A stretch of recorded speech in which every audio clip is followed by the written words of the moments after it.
we are going to give you all the tips to make your move to Middle Tennessee as easy as possible.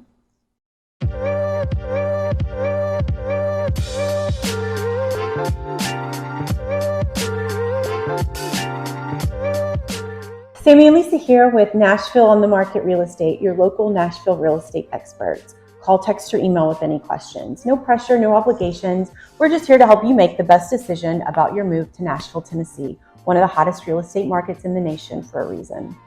Okay, so we are going to give you all of the moving tips that we give our clients, and a lot of these are based on traumatic experiences. People get so excited because they found the perfect house, and then it just is a snowball downhill because there's so many things to consider about getting into your new house. Right. Number one, let's start before when you're writing the offer. Pick the right closing date. I cannot tell you how many people are like, oh, sure, 30 days, and then they're traveling that week. So they can't come to the title company, or they didn't account for the closing of their other house. There's just so many things to keep in mind when picking a closing date. You're so excited that you're just saying, do it. Right. And check your schedule first. Check your schedule. Number two, really be honest about how much you have to pack, Oh, yes. what you're going to need to pack, what you're going to need to clean your house when you move, and who is going to do the move. That's a big one. Yeah. We've had people that their household items didn't get there until 3 weeks later, and they had no idea because it was never discussed. It was a cross-country move, and it was just, they'll be there at some point. Right. And that's really hard to do when you have no clothes, no nothing. Find a reputable mover, ask around. We've had people that chose someone based just purely on the money, and it ended up not going well. Things were destroyed, things were lost, things were missing. So really take your time and pick a good mover that has good reviews. Make sure you know what they're going to pack, what you're going to pack, what they're responsible for, what you're responsible for. And just, it's things that you're not thinking about until you're in the moment and you wish you would have thought about it. We've helped many people move. Utilities. Transfer your utilities the week before, get them put in your name. There's so many times people show up to their house moving in and the gas isn't on, the water isn't on, the electricity isn't on. It's so hard to move without those things. So get those transferred ahead of time. And internet. A lot of people think they're going to start working from home and they didn't. Schedule that one like 3 weeks in advance because they're sometimes delayed. And some of the providers don't service all the areas, so you think it's going to be easy, and then it's not. It's not. What's another one? Oh my gosh, this one always seems to haunt me the most, is get your mail transferred. Or what is it? Forwarded. Change it in your Amazon account. Change it in every single account you have. Delete the old address. I cannot tell you how many times clients move and we had one person, a huge TV was shipped. It's an accident, and people are actually really great about it, will help. So it's not a big deal, but you don't want your mail being shipped to other people. You don't know when you're going to get it back. And also, some transactions, we've had one that was not a happy transaction, and they got things delivered after the fact. Oh, I did have someone hold mail as ransom one time. Yeah. So have your mail forwarded. Gosh, we've had some things held ransom. Okay, anyway. True story. That was a very true story. Ordering furniture. It's like scheduling the mover so you have everything you need. If you're getting new furniture or appliances.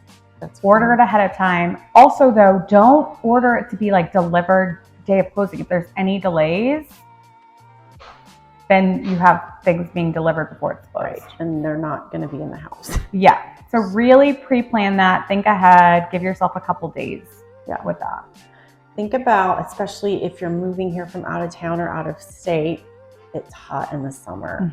Don't move in July or August if you can keep it. And if you are moving in July and August, don't move the things yourself. It's so hot. It's really so hot. Yeah. Bring lemonade. Lots of lemonade. And hire professionals. Don't ask your friends because they're not going to be your friends after the move. I know. Also, can we say that now? Like, if you're buying a house, you're older, hire movers. Right. I'm like I never do. Hire movers. Yeah, we try to do it ourselves and always regret it. Mm-hmm. I've hired movers for a while. You're smart. I'm old lady though, so I've had more moving experiences. But moving yourself is a lot. Right. We actually started over at this house. We got all new furniture. That's true. Because you kept a lot at your Airbnb. At the Airbnb, yeah. So you know what it's like to have to order furniture. So it's here, and you did it ahead of time before you moved in. You had it set up. Right. I did. Yeah, before we actually made the move, especially when you have kids. Getting their bedroom set up, first of all, I think that's number one priority. Focus on the kids and getting the dog set up. And then order a lot of to-go food. Yes. And if you're going to have to do work at the house, make sure you have already set up who's going to do the yard work, landscaping, any work you're going to do inside the house. So as you're moving in, you're not frantically trying to find contacts to do the work that needs to be done right away. Get them on the front end. Get the pool cleaner, get the lawn guy, all of that stuff. And a lot of times we'll ask the previous owners who they used and if they'd liked it. Same with like termite and pests. Yeah, it's already a big disruption moving. So if you can have all of these things in place, it'll make it a much easier transition. Another thing to think about is you're going to have an inspection period, but it's also kind of your due diligence period. So whatever is important to you, whether it's the schools in the neighborhood, whether it's close to something, or you're, drive to work. Right. Make sure you check that and double check that. Triple check everything that's going to be important to you. It's actually where it's supposed to be, and it is what it is. One thing I was thinking about is fences. A lot of people have dogs and they want a privacy fence. Well, you need a survey for that, and you need a fencing company.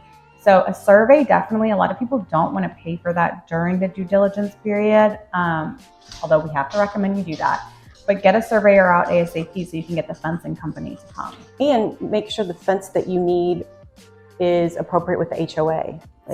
Do your due diligence with the HOA as well. Oh my gosh, and if you're moving into a condo, find out as much information about that HOA before moving in, what their budgets are, their last 2 years of financing for sure. I was listening, it was a podcast, I bet you heard it, but somebody moved into an HOA, didn't check the HOA policies, and you couldn't have a dog over 50 pounds. They had a dog over 50 pounds, closed on it, moved in, they couldn't keep their dog. There's a lot of things you don't think about. I would sell the condo. Yeah, keep the dog. You got to keep the dog. Right. I think those are good tips. I was just thinking we need to write these down and do a checklist. Yeah.